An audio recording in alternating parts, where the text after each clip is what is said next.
17 رمضان المبارک کی آمد ہے 3-4 دن کے بعد، بلکہ کل ہی ہے۔ رب کریم نے سورہ آل عمران میں یہ فرمایا لقد نصرکم اللہ ببدر، کہ ہم نے بدر والوں کی مدد کی، ہم نے بدر والوں کی مدد کی۔ وانتم اذلہ، تم تو بڑے کمزور تھے، تم تو بے یار و مددگار تھے، اللہ نے ان کی مدد کی۔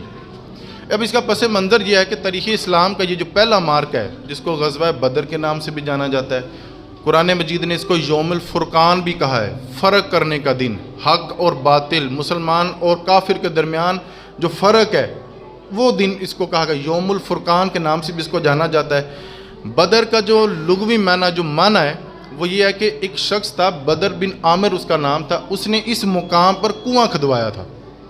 یہ پتھریلا ریگستان ہے، اس میں ایک کنواں کھدوایا تھا، تو اسی کنویں کی نسبت سے اس کا نام بدر کا مقام رکھ دیا گیا۔ ہوا یہ تھا، اب اس کا پس منظر آپ نے سمجھنا، پھر آپ کو سارے واقعات کا مزہ بھی آئے گا سننے کا اور سمجھ بھی آئے گی۔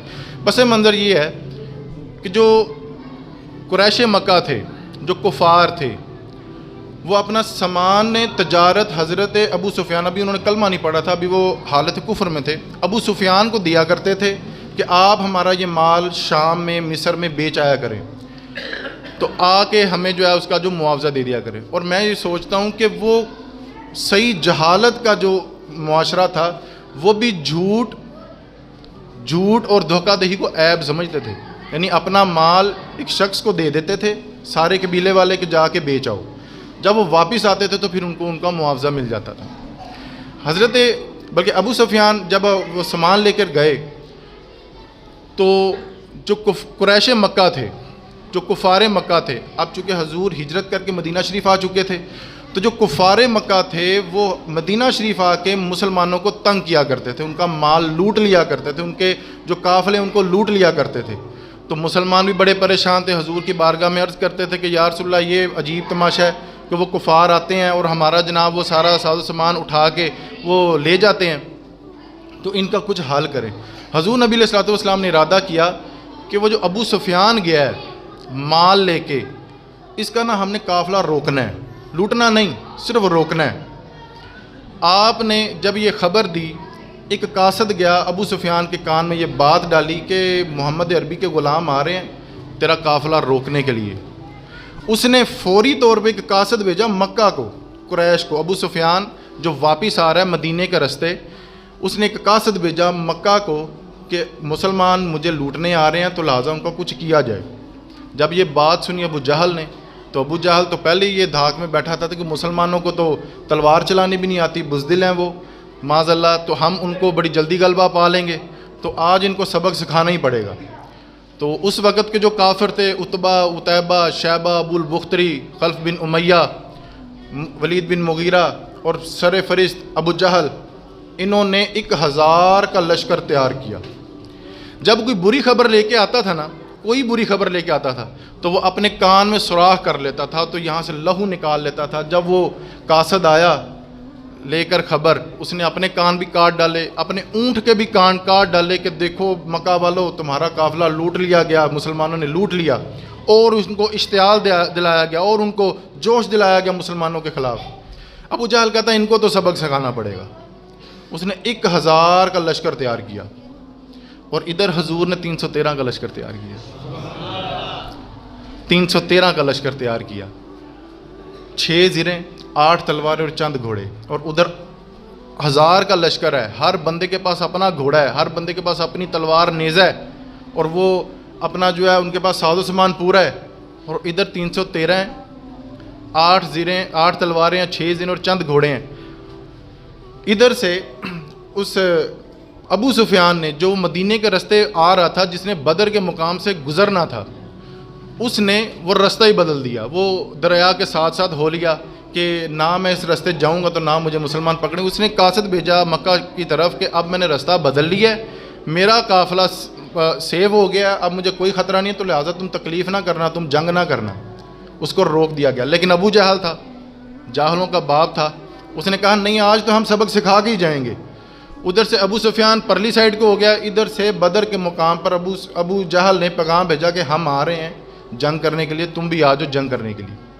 اب یہ جنگ کا جب یہ الاؤ تیار ہوا، حضور نبی علیہ الصلوۃ والسلام نے 313 صحابہ کو تیار کیا، ساز و سامان ان کے پاس کچھ بھی نہیں، کھانے کا سامان بھی کچھ نہیں، ساز و سامان بھی کچھ۔ اب گھوڑے کی اب بات یہ سنیے کہ حضور جس گھوڑے پر بیٹھے تھے نا اس کے بھی 3 سوار تھے، ایک حضور نبی علیہ الصلوۃ والسلام، ایک حضرت مولا علی شیر خدا کی ذات مبارکہ، اور حضرت زید رضی اللہ تعالیٰ عنہ۔ اب طے یہ پایا کہ کبھی حضور بیٹھیں گے، کبھی حضرت زید بیٹھیں گے، اور کبھی حضرت مولا علی شیر خدا بیٹھیں گے، وہی سواری پر حضرت مولا علی شیر خدا بیٹھیں گے۔ اب طے یہ پایا کہ کبھی آپ بیٹھنا، کبھی میں بیٹھوں گا، لیکن جب حضور کی باری آتی نا چلنے کی تو حضرت مولا علی شیر خدا کہتے ہیں کہ حضور آپ اوپر بیٹھ جائیں، ہم چل لیتے ہیں۔ حضرت زید نے بھی 2 دفعہ یہ کہا کہ حضور آپ اوپر بیٹھ جائیں، ہم چل لیتے ہیں۔ حضور فرمانے لگے، اب یہ ان لفظوں پہ آپ نے ذرا غور کرنا ہے، حضور فرمانے لگے تمہیں ثواب کی زیادہ ضرورت ہے، ثواب کی مجھے بھی تو ضرورت ہے نا، میں بھی تو چلوں گا نا، جتنے قدم ہم چلیں گے اتنا ہی اللہ تعالیٰ ثواب ہمیں زیادہ دے گا۔ اب ادھر حال یہ ہے کہ ایک گھوڑے پر 3 سوار ہیں، اور ادھر یہ حال ہے کہ ہر بندے کے پاس اپنا اپنا گھوڑا، اپنا اپنا نیزہ ہے، اپنی اپنی تلوار ہے، ان کے پاس لاؤ لشکر پورا ہے، اور ادھر صرف اللہ کی مدد ہے۔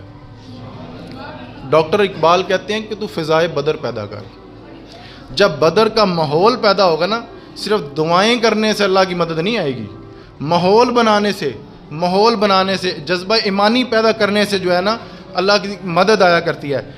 علامہ اقبال فرمایا کرتے ہیں کہ تو فضائے بدر پیدا کر، فرشتے تیری نصرت کو اتریں گے گردوں سے، قطار کر قدار اب بھی فرشتے آ سکتے ہیں، لیکن تو پہلے فضائے بدر تو پیدا کر۔ جب ہم نے ساری رات فیس بک پہ چلانی ہے، ساری رات ہم نے فحش ویڈیوز دیکھنی ہے، تو صبح اٹھ کے ہم سے تہجد میں بھی نہ اٹھا جائے، فجر کے لیے بھی شیطان کہے نہیں تو ستا رہو، تو پھر فضائے بدر پیدا، پھر فرشتے بھی مدد کے لیے نہیں آتے۔ تو پھر وہ تو رب کی رحمت ہے کہ ہمارا اس نے رزق بند نہیں کیا، ورنہ تو حالات کہاں کے کہاں چلے جائیں۔ خیر میں اپنے موضوع پہ آتا ہوں۔ حضور نبی علیہ الصلوۃ والسلام اپنے صحابہ سے پوچھنے لگے، 313 صحابہ جب جمع ہو گئے، مدینہ شریف کی بات کر رہا ہوں، حضور پوچھنے لگے وہ تمہارا کیا ارادہ ہے؟ اب یہ وفاداری ثابت ہونے لگی ہے صحابہ کی۔ پہلے پوچھا حضرت ابوبکر صدیق سے، حضرت ابوبکر صدیق فرمانے لگے حضور ہم تو کاٹ کے رکھ دیں گے ان کو، آپ اشارہ تو کریں۔ حضرت عمر پاک سے پوچھنے لگے عمر تیرا کیا ارادہ ہے؟ آپ جلالی بندے تھے، آپ فرمانے لگے عمر کا اور تلوار کا تو رشتہ ہی بڑا پرانا ہے، حضور آپ ارادہ تو بتائیں، آپ بتائیں تو صحیح، ہم نے کس کو کاٹ کے رکھنا ہے؟ باری آتی ہے حضرت مولا علی شیر خدا کی۔ حضور نے پوچھا علی تیرا کیا ارادہ ہے؟ حضرت مولا علی شیر خدا فرمانے لگے حضور میں تو انتظار میں تھا، اب تو میری تلوار کو بھی زنگ لگ گیا ہے، اب تو میری تلوار کو بھی زنگ لگ گیا، اب تو میں انتظار میں ہوں کہ کس کافر کا اس پہ خون لگے، کس کافر کو میں کاٹوں، حضور آپ اشارہ تو کریں۔ حضرت عثمان غنی کو بدری صحابہ میں شامل تو کیا جاتا ہے، لیکن حضور کی جو بیٹی تھیں، جو ان کی زوجہ تھیں، ان کی طبیعت زیادہ علیل تھی، تو حضور نے ان سے کہا کہ تو رہ جا، ثواب تجھے بدر کا ہی ملے گا۔ شمار بدری صحابہ میں ہی ہیں، لیکن آپ رہ گئے تھے، آپ گئے نہیں تھے حضور کے حکم سے۔ اب حضور نے اپنے صحابہ سے پوچھا کہ تمہارا کیا ارادہ ہے؟ صحابہ نے اپنا جوش عقیدت پیش کیا کہ حضور آپ اشارہ کریں، ہم ان کو کاٹ کے رکھ دیں گے۔ حضور نے توجہ کی، یہ تو مکہ والے بول رہے ہیں، مدینہ والا بول ہی کوئی نہیں رہا، مدینہ والا بول ہی کوئی نہیں رہا۔ حضور نے اشارہ کیا او مدینہ والوں تمہارا کیا ارادہ ہے؟ جو مدینہ کے جو انصار صحابہ تھے تمہارا کیا ارادہ ہے؟ تو سب سے پہلے حضرت مقداد رضی اللہ تعالیٰ عنہ اٹھے، اور کیا حسن ہے ان کے لفظوں میں۔ حضور نے پوچھا تمہارا کیا ارادہ ہے، جنگ کے لیے جانا چاہیے؟ تو کیا حسن ہے ان کے لفظوں میں، کیا جوش ہے، اور میں کہتا ہوں کیا مطالعہ ہے ان کا احادیث کا، حضور کی باتوں کو کیا انہوں نے یہاں پر انہوں نے محفوظ کیا۔ ذرا لفظ سنیے گا، حضرت مقداد فرماتے ہیں کہ حضور ہم کوئی حضرت موسیٰ علیہ السلام کی قوم ہے کو جو ہم آپ سے کہیں گے آپ لڑیں یا آپ کا خدا لڑے؟ حضور آپ کہیں گے تو ہم دریاؤں میں بھی اپنے گھوڑے ڈال دیں گے، ہم دریاؤں میں بھی گھوڑے ڈال دیں گے، دشت تو دشت صحرا بھی نہ چھوڑے ہم نے، بحر ظلمات میں دوڑا دیے گھوڑے ہم نے۔ اب یہ جب جذبہ دیکھا، ایک صحابی تھے انصار مدینہ شریف کے، حضرت سعد بن عبادہ رضی اللہ تعالیٰ عنہ، آپ فرماتے ہیں کہ حضور آپ حکم کریں کہ لڑنا کس سے ہے؟ حضور لڑنا کس سے ہے؟ حضور فرمانے لگے کافروں سے۔ حضور بس کافروں سے؟ آپ جنوں سے بھی کہیں گے نا، ہم نے سنا جن نظر نہیں آتے، آپ جنوں سے بھی کہیں گے نا، ہم آنکھیں بند کر کے جنوں سے بھی لڑ پڑیں گے۔ اب یہ جوش دکھا رہے ہیں صحابہ، ادھر مکہ والے بھی راضی ہو گئے، ادھر مدینہ والے بھی راضی ہو گئے، اور دوسری طرف ابو جہل نے اپنے جو اس کا جو قافلہ تھا، کافروں کا جو قافلہ تھا، ابو جہل کہنے لگا اپنے اپنے ایک ایک سردار سے ڈیوٹی لگائی، ایک ایک اونٹ کاٹنا، اپنے وہ جو کافر ہیں ان کو بھی کھلانا، اور رقاصہ ناچنے والیوں کو بھی انتظام کیا گیا، گانے بجانے والوں کا بھی انتظام کیا گیا، شراب کا بھی انتظام کیا گیا۔ ایک طرف شراب ہے، اب یہاں سے آپ نے درس لینا ہے ہمارے معاشرے میں، آپ کہتے ہیں اللہ کی مدد نہیں آتی، تو اس مقام پہ آپ نے غور کرنا ہے۔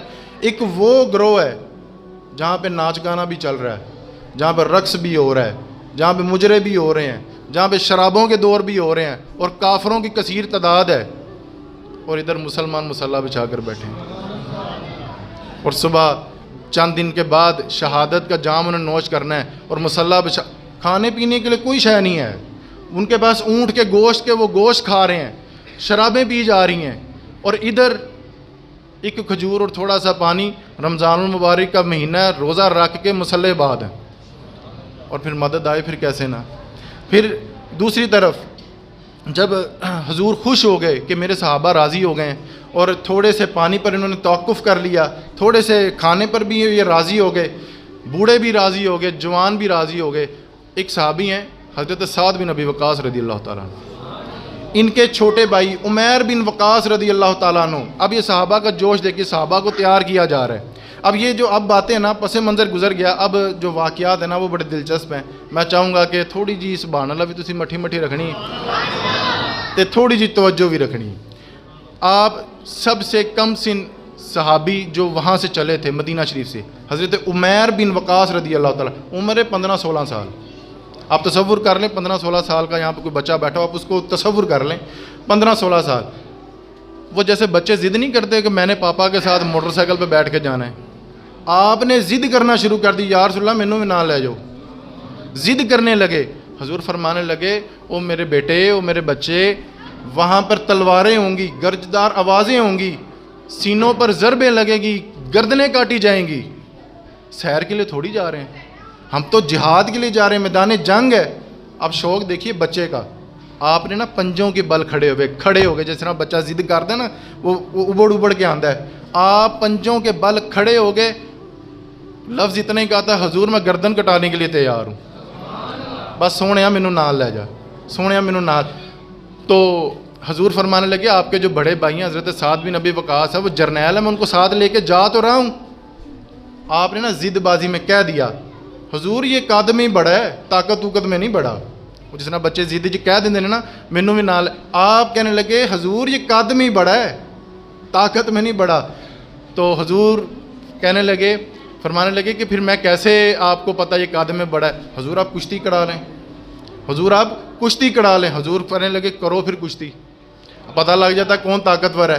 وہ جیسے ہمارے پلوان لڑنے سے پہلے گلے نہیں ملتے، یہ بات اب قابل غور ہے، جیسے گلے ملتے ہیں نا، دونوں بھائی جب بغل گیر ہوئے نا تو چھوٹا بھائی بڑے نو پتہ کیا آخد ہے، یار اج کتے تو ہار جاویں نا تے نبی پاک مینوں بھی نال لے جان، مینوں پتہ طاقت جو تو ہی زیادہ ہے، اج کتے تو ہار جاویں نا تے میں بھی نبی پاک مینوں بھی نال لے جان، تے مہربانی کر ایر کی تو ذرا ہار نہیں جاندا۔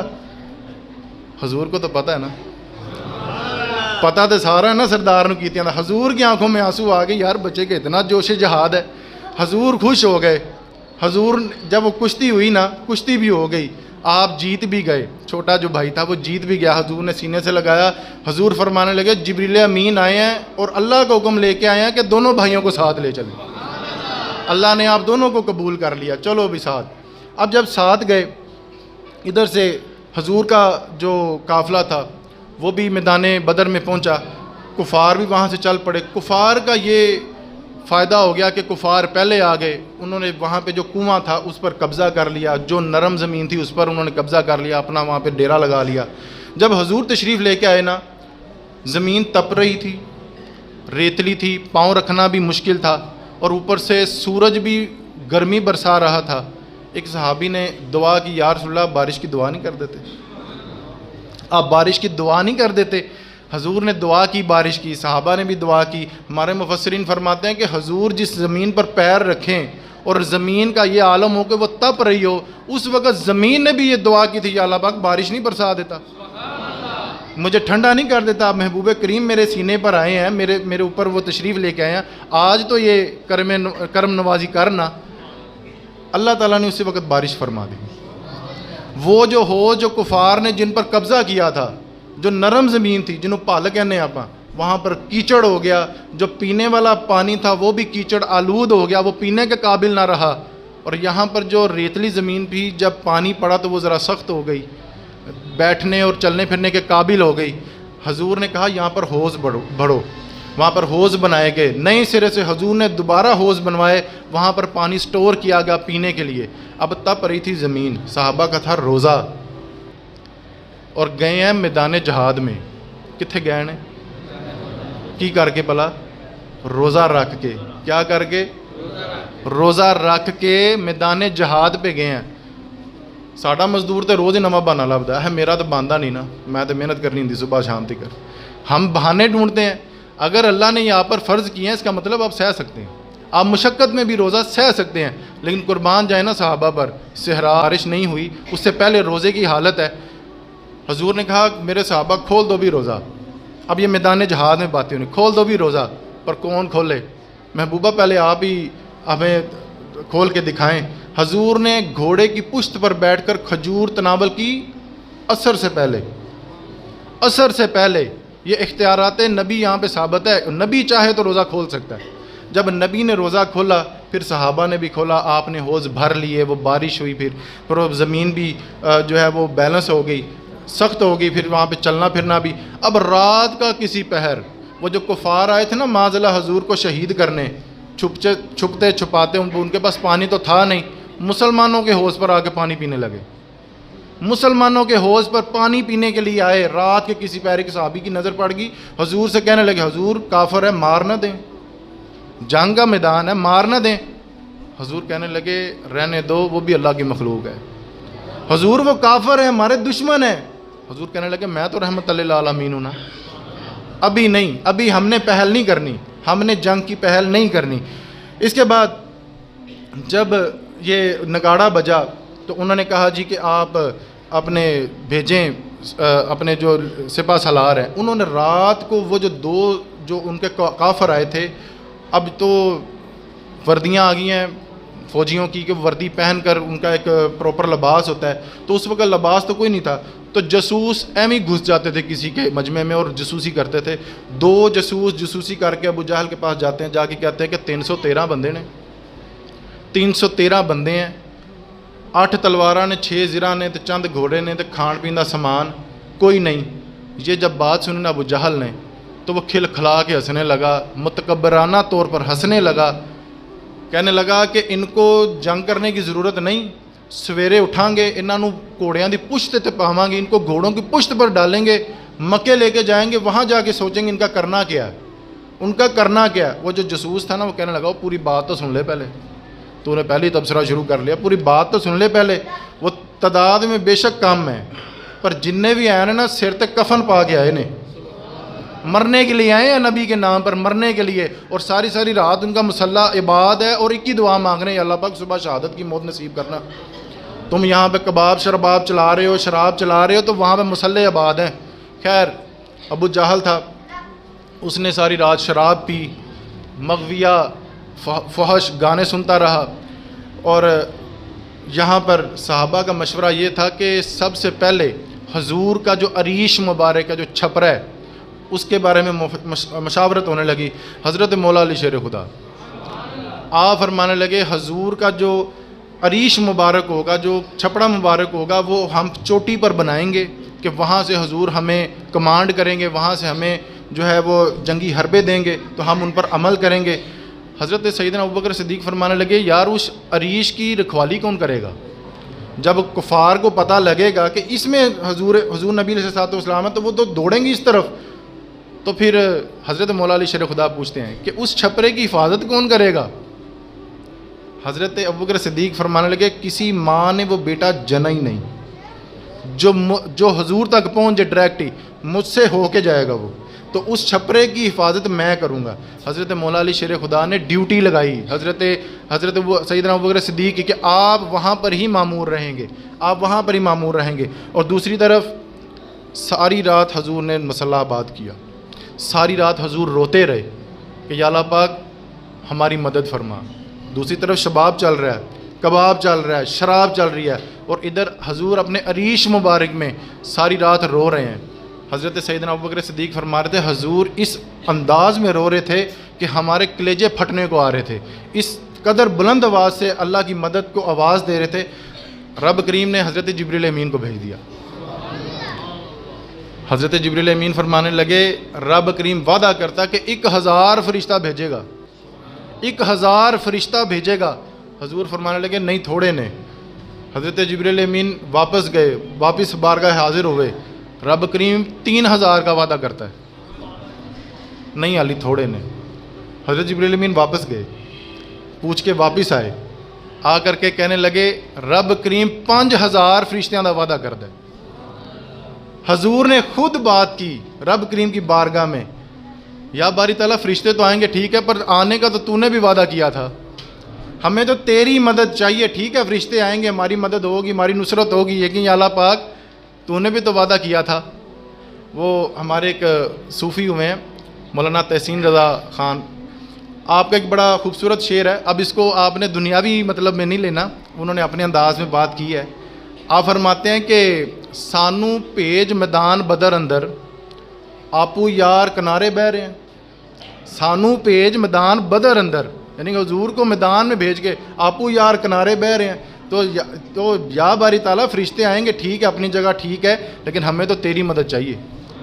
رب کریم نے انہی آیات میں، سورہ آل عمران کی آیات میں رب کریم فرماتا ہے انی معاکم، او محبوب میں بھی تیرے ساتھ ہی ہوں، او محبوب میں بھی تیرے ساتھ ہی ہوں۔ رب کریم کی بھی مدد آئی، لیکن فضائے بدر جب پیدا ہو نا پھر مدد آیا کرتی ہے۔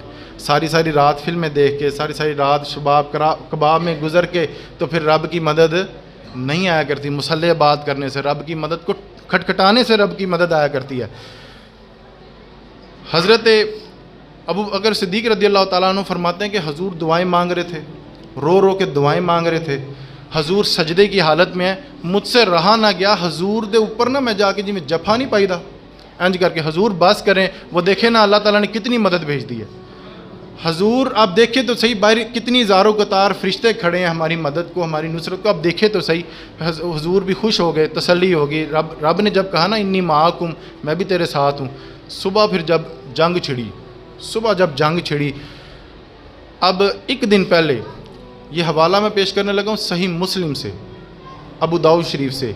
اب یہاں پہ علم غیب کی بات ہے، اب یہاں پہ یہ اپنے ذرا توجہ سے بات سننی ہے، جڑے حضرات سو رہے ہیں ذرا تھوڑی 2 منٹ واسطے جا کے میری گال سن لو۔ حضور نے ایک دن پہلے ایک چھڑی مبارک لی اور ایک نشان لگایا۔ حضرت انس بن مالک رضی اللہ تعالیٰ عنہ فرماتے ہیں حضور نے ایک چھڑی لی اور نشان لگایا، حضور فرمانے لگے ابو جہل کل ایتھے مرنا ہے۔ نہیں توجہ فرمائی تھی، حضور نے ایک دن پہلے، یہ علم غیب ہی نہیں ہے تو اور پھر کیا ہے، ایک دن پہلے حضور نے نشان لگا دیا کہ ایتھے کل ابو جہل مرنا ہے، یہاں پہ نشان لگایا ایتھے کل عتیبہ مرنا ہے، ایتھے کل شیبہ مرنا ہے، ایتھے کل خلف بن امیہ مرنا ہے۔ حضرت انس بن مالک فرماتے ہیں کہ جنگ ہوئی، جنگ ہوتی رہی، مجاہد لڑتے رہے، میرا دھیان نشانہ ہی دے رہا ہے، اور رب کی عزت کی قسم، جب صحابی جب عزت کی قسم کھا لیں تو وہ چھوٹی گال نہیں ہوتی۔ حضرت انس بن مالک فرماتے ہیں کہ رب کی عزت کی قسم سارے مجاہد لڑ رہے تھے، میرا دھیان نشانہ دی سی، اور رب کی عزت کی قسم اسی نشان پر جس پر حضور نے مہر لگائی تھی وہ کافر اتھی آگے مریا۔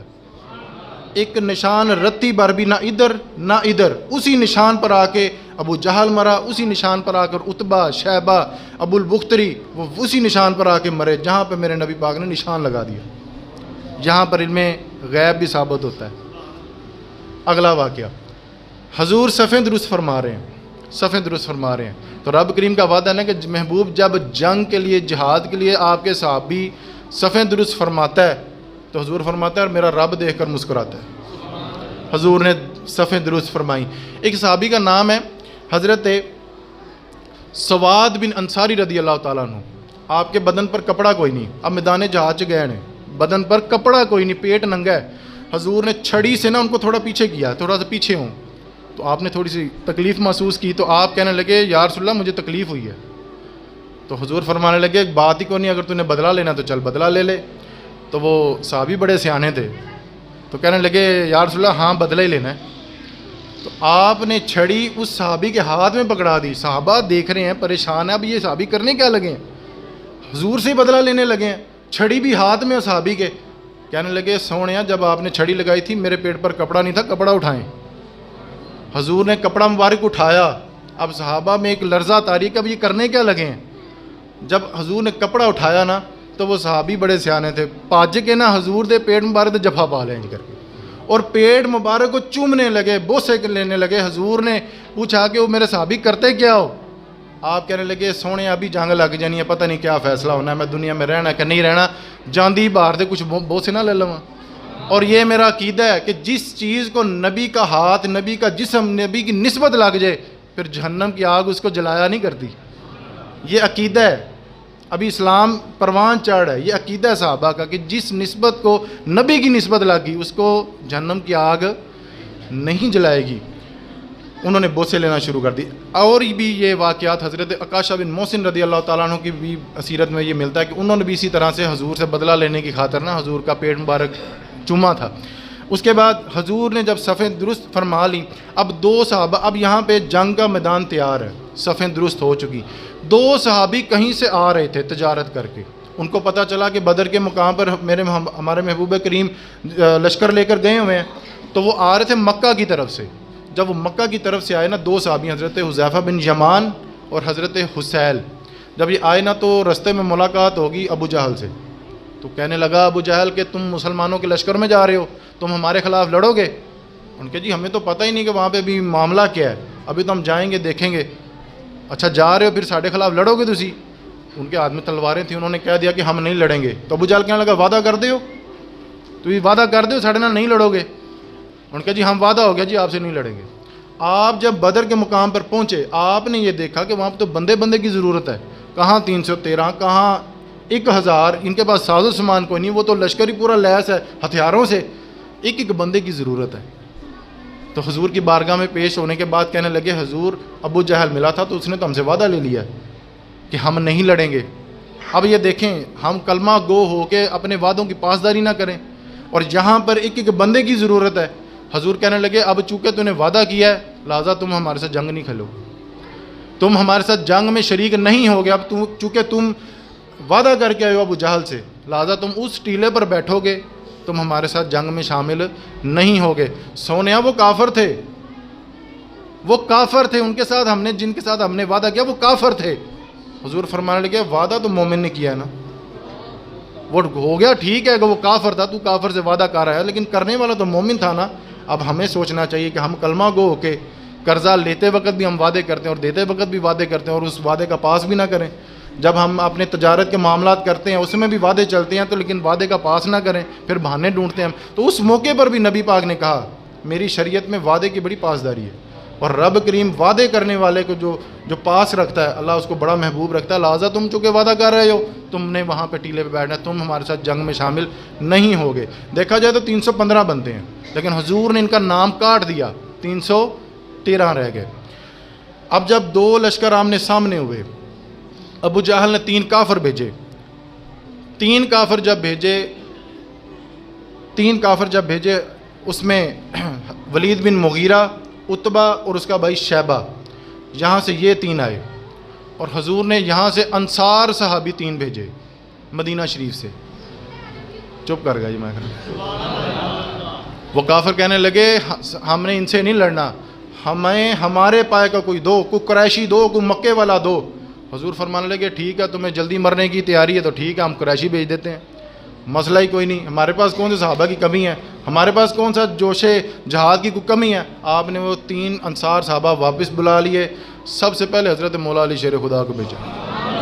علی آپ اٹھیں, اور حضرت مولا علی شیر خدا کا مفسرین فرماتے ہیں کچھ اس انداز میں بیٹھے تھے, ایک ران انہوں نے کھڑی کی ہوئی تھی, ایک ران پر آپ بیٹھے ہوئے تھے اور پنجوں کے بل بیٹھے ہوئے کہ کدوں سونے دا حکم ہوتا ہے میں پاج اٹھا, اس انداز میں آپ بیٹھے ہوئے تھے. حضرت مولا علی شیر خدا کھڑے ہوئے. پھر حضرت حضور نبی علیہ الصلوۃ والسلام نے حضرت امیر حمزہ رضی اللہ تعالیٰ عنہ کو بھیجا, اور حضرت ابو عبیدہ بن جراح رضی اللہ تعالیٰ عنہ کو بھیجا. ادھر سے یہ 3 صحابی گئے, ادھر سے وہ 3 کافر آئے. جنگ شروع ہوئی, حضرت امیر حمزہ نے بھی کافر مار دیا. نہیں سبحان اللہ مٹی کافر پہ مردے یہ ایک صحابی نے حضرت امیر حمزہ نے ایک کافر کو مارا، حضرت مولا علی شیر خدا نے تو کہ گردن ہی کاٹ کے رکھ دی۔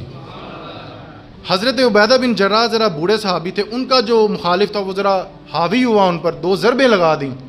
حضرت مولا علی شیر خدا بھاگ کر ان کی طرف گئے، ان کا کافر بھی انہوں نے نہیں مارا، اور اپنے اس بوڑھے صحابی کو، اپنے یار کو کندھوں کے بل اٹھا کے نا حضور کی بارگاہ میں پیش کر دیا، حضور ہم نے آپ کے کافر بھی مار دیے اور آپ کا غلام بھی بچا کر لے آیا ہوں۔ حضور نے ماتھا چوما حضرت مولا علی شیر خدا کا، اے میں نہیں، حضرت مولا علی شیر خدا اسد اللہ کہتے ہیں، اسد اللہ، اللہ کا شیر کہتے ہیں۔ پھر جب نگاڑا بجا، جب کافروں نے یہ دیکھا کہ اسی پہلی مات کھا چکے ہیں، پہلی سونے شکست ہو چکی، جب نگاڑا بجا اب کوئی کسی کے آنکھیں میں نہیں تھا، سارے کوئی ادھر بھاگ رہا کوئی ادھر بھاگ رہا، تلواروں کے سائے میں جناب جنگ ہو رہی ہے۔ خلف بن امیہ حضرت بلال حبشی پر بڑا ہی ظلم کرتا تھا، یہ آپ نے بات سنی ہوئی ہے۔ اس جنگ میں خلف بن امیہ قابو آ گیا حضرت بلال کے ہاتھ میں، حضرت بلال کے ہاتھ میں آ گیا، آج وہ قابو آ گیا۔ خلف بن امیہ سردار ہے قریش مکہ کا، کہ سردار ہے، اس کا نام ہے سرداری یا چودراہٹ ہے۔ کہنے لگا تو میرا غلام تھا، حضرت بلال حبشی کہنے کوئی غلام نہیں، کوئی غلام نہیں، آج معافی نہیں ہوگی، وہ مجھے معافی دے دے۔ حضرت عبد الرحمن بن عوف پیچھے سے گزر رہے ہیں، وہ کہتے چل معافی مانگتا ہے پیا، چل دے دے، چل آج معافی مانگتا ہے، چل دے دے۔ حضرت بلال حبشی کہنے لگے آج معافی نہیں دینی، اس نے میرے تے ظلم بھی بڑا کیتا ہے، اور میرا ظلم تھا ایک سائڈ پہ، یہ کہتا تھا، یہ خبیث کہتا تھا کہ اس نبی کی بارگاہ میں تو نے کلمہ پڑھا تو میں تو جلا کے رکھ دوں گا، اس نبی کے بارے میں یہ کمزور جملے بولتا تھا، آپ نے اس کا وہیں پہ سر قلم کیا، اس کا گلا کاٹ کے رکھ دیا۔ اس امت کا سب سے بڑا فرعون ہے ابو جہل، ابو جہل سب سے بڑا فرعون ہے۔ اور میں بڑا فخرانہ انداز میں آپ کو یہ بتانا چاہوں گا، ٹائم ذرا اوپر ہو گیا، صرف 5 منٹ آپ سے درکار ہے، صرف 5 منٹ، زیادہ نہیں، اجازت ہے نا جی؟ نہیں چلو ہو گیا جی، ماشاءاللہ، صرف 5 منٹ میں اپنا موضوع کلیئر کرتا ہوں۔ 2 ننھے صحابی، عمر ہے 13 سال اور 14 سال، معوذ اور معاذ، حضرت عبد الرحمن رضی اللہ تعالیٰ عنہ سے کہنے لگے اے ابو جہل کتھے آ، اے ابو جہل کتھے آ۔ حضرت عبد الرحمن نے تعجب سے پوچھا او بچو تم نے کرنا کیا ہے؟ یہ نہیں کہا کہ وہ نبی پاک کو گالیاں دیتا تھا، یہ نہیں کہا کہ اسلام کا وہ دشمن ہے، یہ نہیں کہا کہ وہ بڑا خبیث بندہ ہے تو ہم نے اس کو مارنا ہے۔ آپ کہنے لگے مریں گے یا ماریں گے، مریں گے یا ماریں گے اس ناری کو، ہم نے سنا ہے وہ گالیاں دیتا ہے محبوب باری کو، حضور کو وہ گالیاں دیتا ہے، مریں گے یا ماریں گے؟ حضرت عبد الرحمن بڑا رشک کرنے لگے۔ آپ نے کہا کہ وہ جو گھوڑے پہ بھاگا جا رہا ہے نا وہ عبد الرحمن ہے، وہ ابو جہل ہے، وہ جو گھوڑے پہ جا رہا ہے بھاگ رہا ہے وہ ابو جہل ہے۔ ابھی یہ لفظ منہ میں ہی تھے، وہ دونوں بچے اس طرح سے گئے جیسے چیل جھپٹا نہیں مارتی، اس طرح چھلانگے لگاتے گئے ابو جہل کی طرف، ایک نے دھکا دیا دوسرے نے ضرب لگا دی، ابو جہل کو زخمی کر دیا، اتنا زخمی کر دیا وہ آخری سانسوں پر تھا۔ اتنے میں حضرت عبداللہ بن مسعود رضی اللہ تعالیٰ عنہ آگے گلا کاٹنے کے لیے، ابھی اس میں جان باقی تھی، تو آکھن لگا وہ رسی جل گئی بل نہیں گیا، تو ابو جہل زخمی ہے، ہن پتہ ہے میری تون وڈیجن لگی تھی، پتہ کیا آخدا ہے میری تون ذرا تھلے کر کے لڑا لاویں، غلاماں چ پئی ہوئے گی میری تون تے غلام ہی لگاں گا، ذرا چدراہٹ بھی پتہ لگنی چاہیے تھی، یعنی رسی جل گئی بل نہیں گیا، اس کی چدراہٹ وہیں پہ ہے، خناس ابھی اس کے دماغ میں ہی ہے۔ حضرت عبداللہ بن مسعود رضی اللہ تعالیٰ سے کہنے لگا کہ تھوڑی تھلوں کر کے تون لاویں میری، ذرا پتہ لگا کسے چودھری دی تون پئی ہے۔ آپ نے اس کا سر قلم کر دیا، بڑے بڑے دشمن مارے گئے، ابو البختری مارا گیا، شیبہ عتبہ عتیبہ یہ سارے مارے گئے، ابو جہل بھی مارا گیا، بڑے بڑے صحابہ مارے گئے۔ یہاں پہ میں نے ایک عقیدے کی بات دینی ہے، وہ آپ نے اپنے پلے سے باندھ کے جانی ہے، یہ آپ کے بڑے کام آئے گی، ساری زندگی آپ کے کام آئے گی۔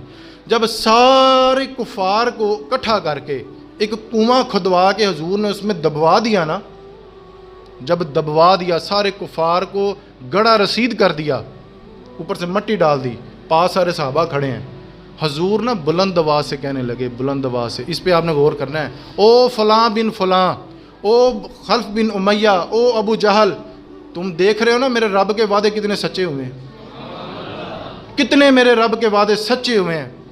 اچھا حضور کلام کتنے نہ کرتے سن پہ، وہ جڑے مر گئے نے، نہیں اچھا بول کے کہ بولو کمال ہو گیا، میں جڑے مر گئے نے حضور ان سے کلام کر رہے ہیں، جس طرح آپ سوچ رہے ہیں نا کہ مردوں سے کلام، حضرت عمر رضی اللہ تعالیٰ عنہ پاس کھڑے ہیں، یا رسول اللہ یہ تو مر گئے، یہ ہماری بات کیسے سن سکتے ہیں؟ اب یہ عقیدے کی بات لے کے جائیے گا گھر، یہ کیسے سن سکتے ہیں؟ حضور کے مبارک لفظ، مسلم شریف کی حدیث میں یہ لفظ موجود ہیں، حضور فرمانے لگے عمر یہ اسی طرح سن رہے ہیں جیسے تو میری بات سن رہا ہے، یہ اسی طرح سن رہے ہیں جیسے تو میرے پاس کھڑا ہو کے میری باتیں سن رہا ہے۔